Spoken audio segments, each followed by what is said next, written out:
Bonjour à tous, je m'appelle Christine Plante, je suis la fondatrice du Gala des Lauriers de la gastronomie québécoise et dans le cadre de l'édition 2021 de notre événement, on a lancé et proposé en fait la thématique annuelle qui est la relance de l'industrie. Que ce soit en restauration, en agriculture ou par rapport à la distribution et à la consommation des aliments qu'on mange, l'année 2020-2021 a été absolument sans précédent.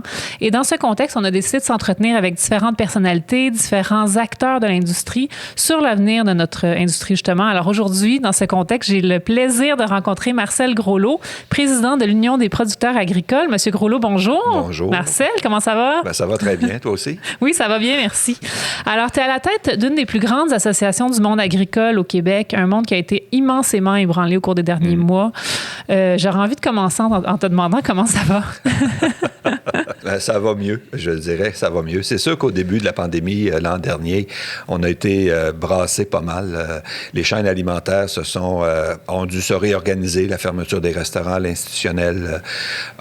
Donc, il y avait trop de lait, il y avait trop d'œufs, il manquait de tel ou tel produit. Et on avait des problèmes de main-d'œuvre aussi, vous vous souvenez? Ben oui, l'été 2020. Les employés étrangers qui avaient de la difficulté à arriver au pays.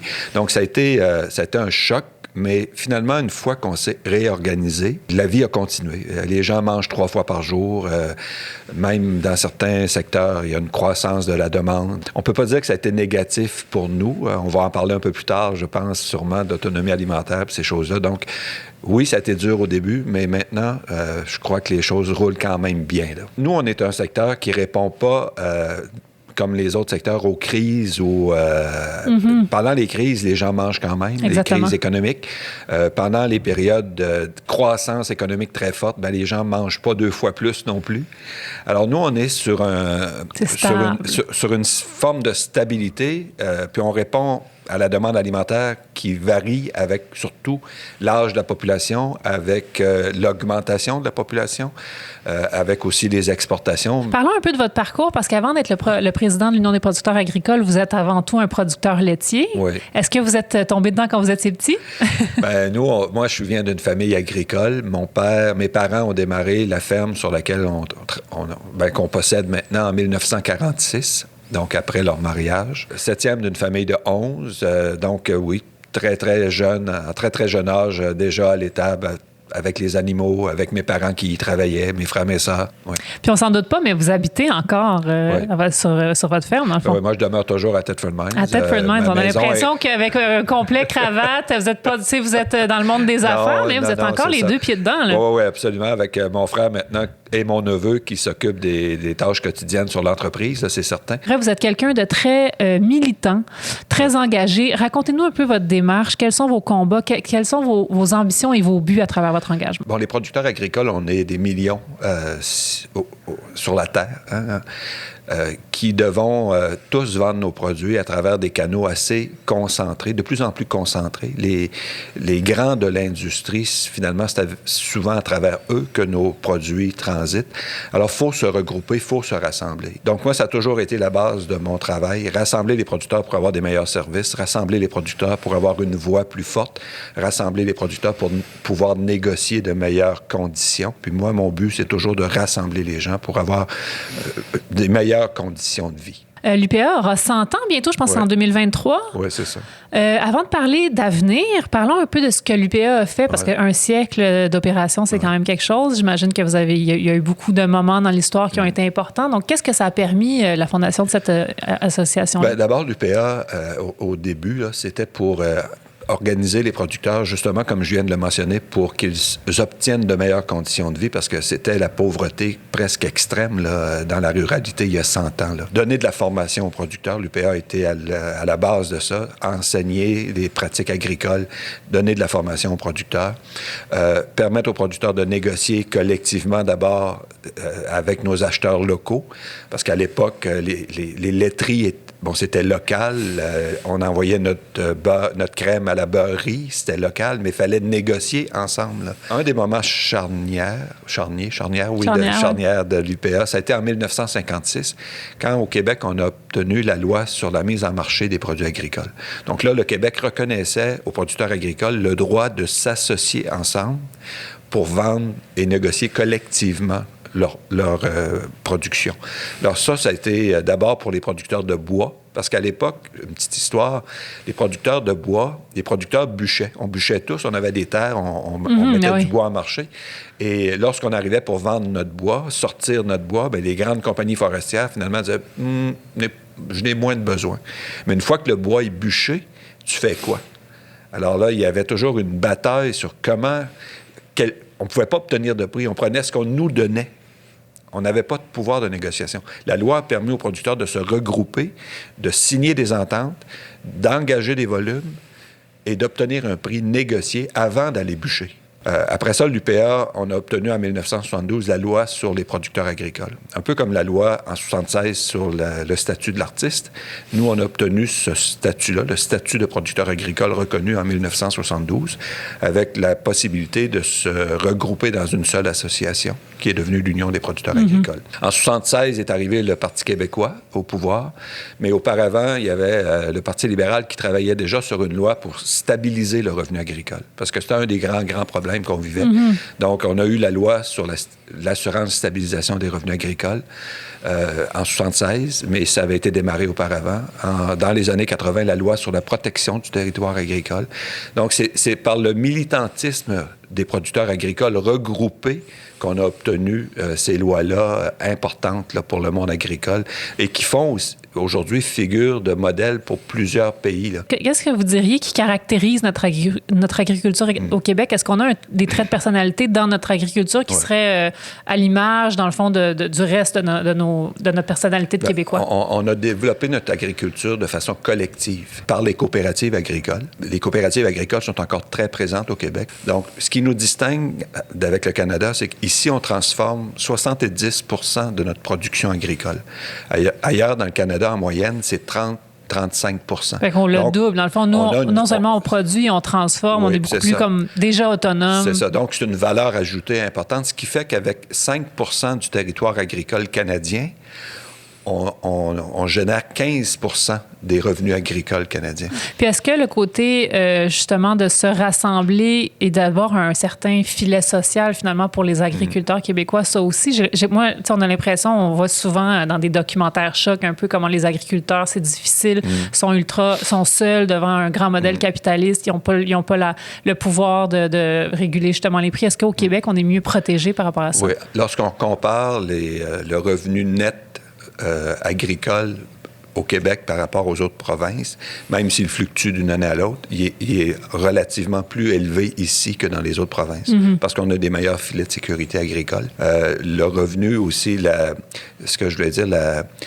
croissance de nos exportations agricoles et la croissance du revenu agricole est également supérieure en proportion par rapport aux autres provinces. Donc, de là, l'intérêt des gouvernements pour le secteur agricole aussi, là, parce que économiquement, c'est un secteur extrêmement intéressant pour l'État. Un des grands sujets dont on a envie de parler aujourd'hui, c'est la fameuse autonomie alimentaire. C'est un sujet qui a été énormément discuté pendant la pandémie. Je pense que c'est pas né de la pandémie, de ce que vous m'avez dit en pré-entrevue.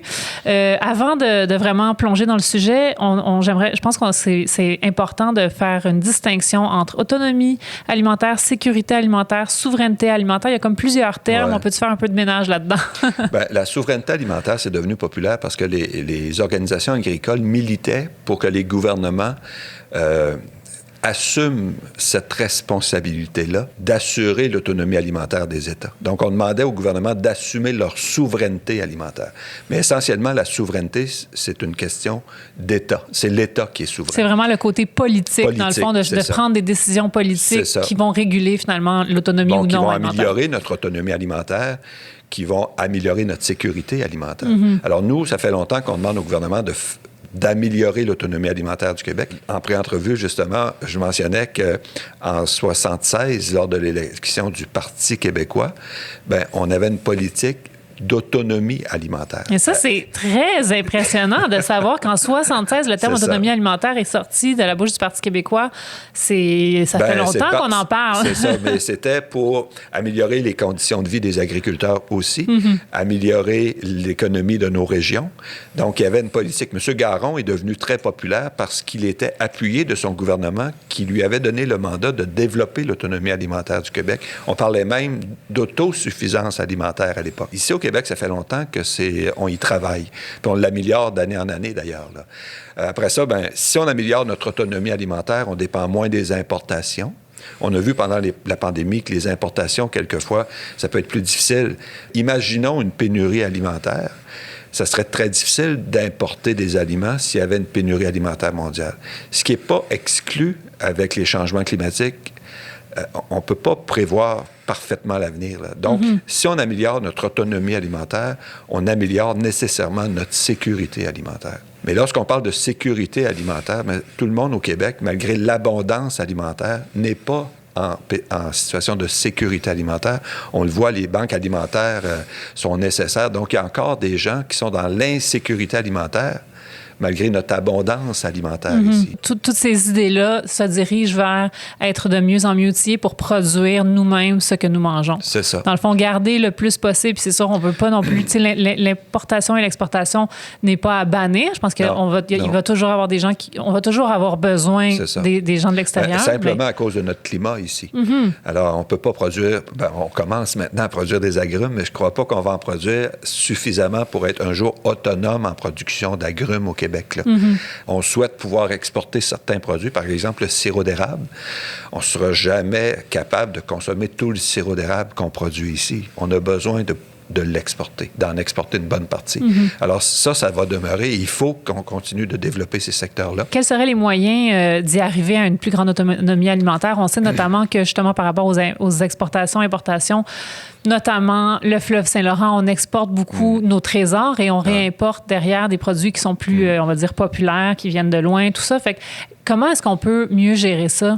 Moi, je crois que ça prend des politiques qui... il ne faut pas laisser entre les mains du commerce uniquement l'usage de nos ressources naturelles au niveau agricole et alimentaire. Le gouvernement a un rôle à jouer. Thon, par exemple, qui se pêche dans le golfe Saint-Laurent, puis dont on n'a pas accès pour nous ici au Québec, c'est pas normal. Alors, il faut avoir le contrôle de nos ressources. Puis ça prend des politiques agroalimentaires qui protègent ces ressources-là également. Donc, on ne peut pas les laisser entre les mains du commerce uniquement. Une autre grande question que j'ai pour vous, c'est par rapport aux petits producteurs versus les plus grands producteurs. C'est sûr qu'il y a une question de volume dans l'équation, mais je vais vous nommer les finalistes 2021 dans la catégorie producteur de l'année au Laurier. Le pêcheur d'algues Antoine Nicolas, la productrice d'oie de canard Fernande Ouellette, l'agriculteur biologique Jean-Martin Fortier, les productrices de champignons urbains Lisiane Roy-Mathieu et Dominique Lynch-Gauthier de Blanc-de-Gris, et la productrice d'agrumes québécois, Vicky Vaillancourt, qui fait une toute petite production principalement destinée aux chefs pour l'instant, mais qui est quand même en train de développer un segment. Que pensez-vous de ces modèles de production-là? C'est diamétralement opposé aux grandes productions laitières ou maraîchères qu'on connaît. Comment vous vous positionnez par rapport à ces deux écoles? Moi, je suis très intéressé à tout ce qui s'appelle innovation. Jean-Martin Fortier a provoqué beaucoup d'innovation chez nous avec son modèle d'agriculture biologique de proximité, intensive et de proximité. Donc, on est très, très ouvert à ces modèles-là. Le Québec a besoin de ça. Puis, c'est ce qui a fait que l'agriculture du Québec a évolué aussi, puis répond de mieux en mieux aux attentes des consommateurs et des citoyens. Souvent, ces gens-là, au départ, si on veut un petit peu, on les regarde de loin un petit peu, wow, bon, ça va donner quoi? Puis finalement, on est surpris, puis on est agréablement surpris. Comme Jean-Martin, dans le fond, il y a un modèle qui pourrait fonctionner à plus grande échelle. Bien, ça se développe à plus grande échelle aussi. Si je prends l'école, par exemple, à Victoriaville, où on enseigne l'agriculture biologique, il y a de plus en plus d'étudiants qui vont à l'école pour à leur tour devenir des agriculteurs de proximité, agricultrices aussi de proximité, parce que les femmes sont nombreuses là-dedans. Pendant la pandémie, là, il y avait une liste de familles en attente d'avoir un fermier de famille. Alors, c'est un modèle qui est en train d'éclater. Ça, c'est intéressant pour nos régions.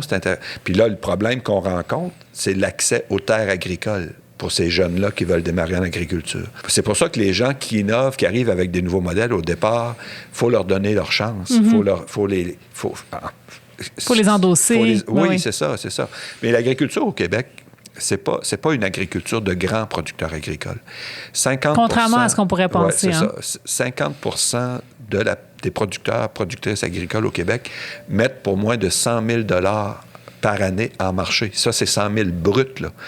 Donc, il y a beaucoup de petits producteurs et productrices agricoles au Québec, là. Fernande Ouellette et son projet de petit abattoir, vous vous positionnez comment par rapport à ça? Bien, c'est ça aussi. Nous, ça fait longtemps qu'on demande au MAPAC de desserrer, si je peux exprimer le terme, les règles au niveau de la salubrité pour les plus petits abattoirs. On a vécu un drame au Québec, peut-être je vais revenir, mais dans les années...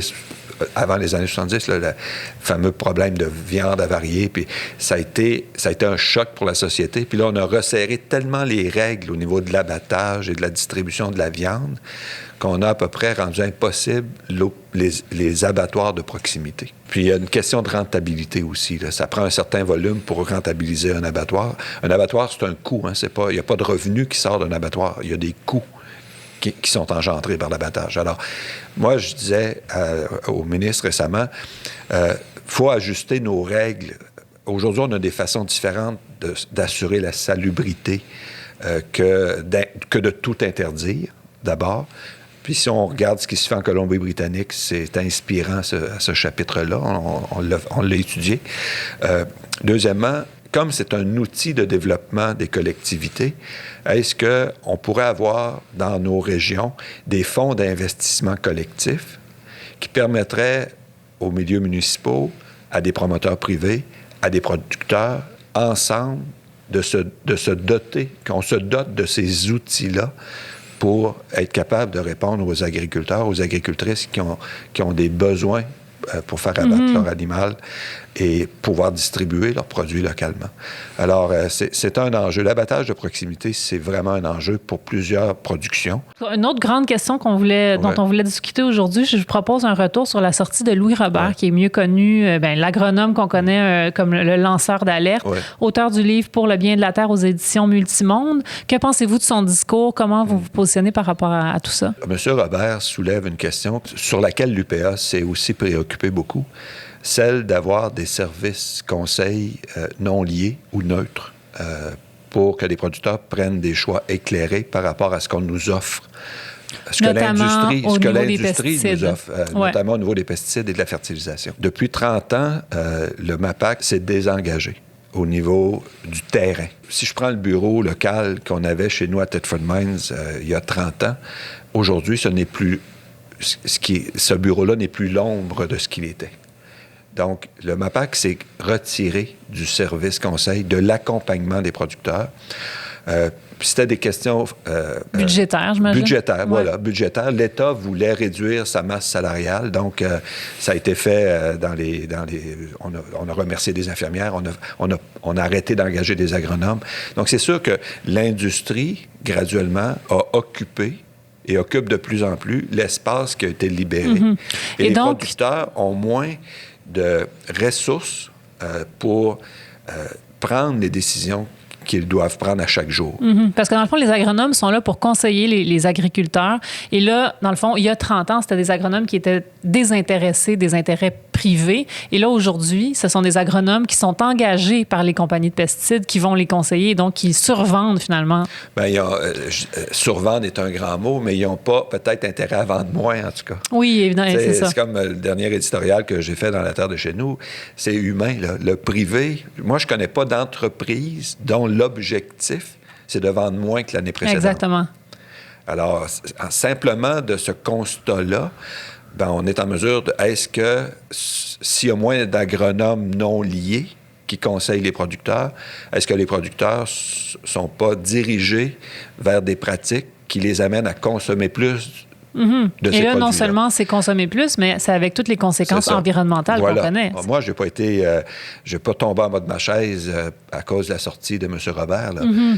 C'est dans le fond, c'est du gros bon sens. Ben oui, c'est ça. Ce que je dirais, au niveau des solutions, M. Robert ne va pas très loin dans les solutions. Okay. Il dénonce la situation, il fait le portrait, il fait un constat de la situation, mais vers les solutions, comment on pourrait corriger ça? Par exemple, on a des clubs agro-environnementaux au Québec, financés en partie par l'État et par les producteurs qui les utilisent. Moi, je pense que ces clubs-là sont une solution à ce qu'on vit actuellement. Les producteurs devraient être dirigés vers ces clubs-là, faire partie de ces clubs-là. Nous, la ferme chez nous, on est membre d'un club.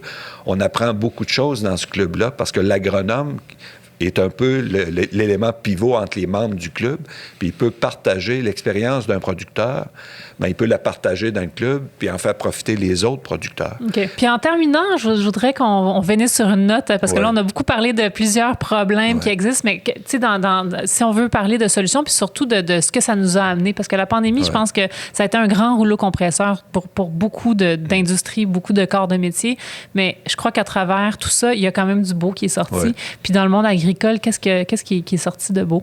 Bien, l'autonomie alimentaire, le fait qu'on reparle publiquement, le fait que le premier ministre nous ait lancé le défi aux consommateurs, aux citoyens, de choisir québécois, parce qu'on aura beau, les producteurs agricoles, parler d'autonomie alimentaire, mais c'est d'abord... C'est la demande. C'est d'abord les citoyens et les consommateurs qui vont faire la différence.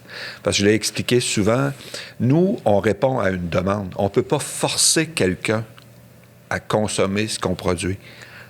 On répond à une demande. Donc, si les consommateurs veulent s'approvisionner en produits québécois, choisissent des produits québécois, bien, nous, ça va nous faire plus que plaisir de répondre à cette demande-là. Puis, on va améliorer notre autonomie alimentaire. Est-ce que vous sentez vous sentez un engouement? C'est ça, ça, on le sent. On l'avait vu aussi pour le congrès de l'UPA, on avait tenu une activité avec l'INM, puis qui nous a conduit à un contrat social où on avait fait discuter des producteurs et des consommateurs. Et vraiment, le message des consommateurs, c'était « on veut s'approvisionner du Québec ». Mais nos attentes sont X, Y, Z. Bon, ça, c'est à nous d'y répondre à ces attentes-là. Mais vraiment, le message des consommateurs, c'est on veut s'approvisionner du Québec. Donc là, ça incite les chaînes de distribution. C'est ça. C'est comme le dernier maillon de la chaîne, j'ai l'impression. À offrir des produits du Québec. Et nous, moi, ce que je dis aux chaînes, puis le défi que je leur lance, c'est positionner mieux les produits du Québec dans les magasins. Mettez en évidence Aliments Québec davantage. Puis Aliments Québec a une job à faire aussi pour être mieux positionnés. Mais ils sont très dynamiques en ce moment, de plus que jamais, je crois. Oui, bien là, ils ont eu des budgets supplémentaires. Puis ça aussi, c'est vraiment intéressant. Donc, on est vraiment sur une belle tangente, là. Puis il ne faut pas abandonner. Et en terminant, en 2021, de quoi la gastronomie québécoise a-t-elle le plus besoin? Je suis sûr que je ne te surprendrai pas en disant la réouverture des restaurants. Là, on a certain. Tellement hâte. Hein? Mais puis, j'ai beaucoup de... Je pense souvent à eux, les restaurateurs. Moi aussi. Ils ont vraiment eu ça dur. Là, puis j'espère qu'ils vont pouvoir se relever de cette période-là, de cette crise-là. Je ne suis pas sûr qu'ils ont eu le soutien qu'ils auraient dû obtenir non plus là, par rapport à d'autres secteurs. Mais j'espère vraiment là, une réouverture des terrasses le plus rapidement possible, éventuellement des restaurants. On a tous hâte. Puis qu'on puisse se voir sans un plexiglas. Oui, puis tu sais, je pense qu'au moins, on s'est rendu compte de l'importance. On s'est rendu compte de l'importance puis l'amour qu'on a pour nos restaurants. Donc, mais aussi, je dirais aussi, en terminant, les restaurateurs ont joué un rôle énorme dans la sensibilisation des consommateurs pour les produits québécois. C'est vraiment eux, les restaurateurs, si je recule de 15 ans, là, qui ont mis les produits du Québec sur leur table puis qui ont fait réaliser le potentiel qu'on avait au Québec. Coup de chapeau aux restaurateurs, puis j'espère qu'on va pouvoir, avant longtemps, retourner dans une terrasse, aller prendre un petit lunch ensemble. Oui, c'est ça. Un grand merci, Marcel Groslot, président de l'Union des producteurs agricoles. Je m'appelle Christine Plante, fondatrice des Lauriers de la gastronomie. Je vous remercie énormément. Bonne journée. Merci beaucoup.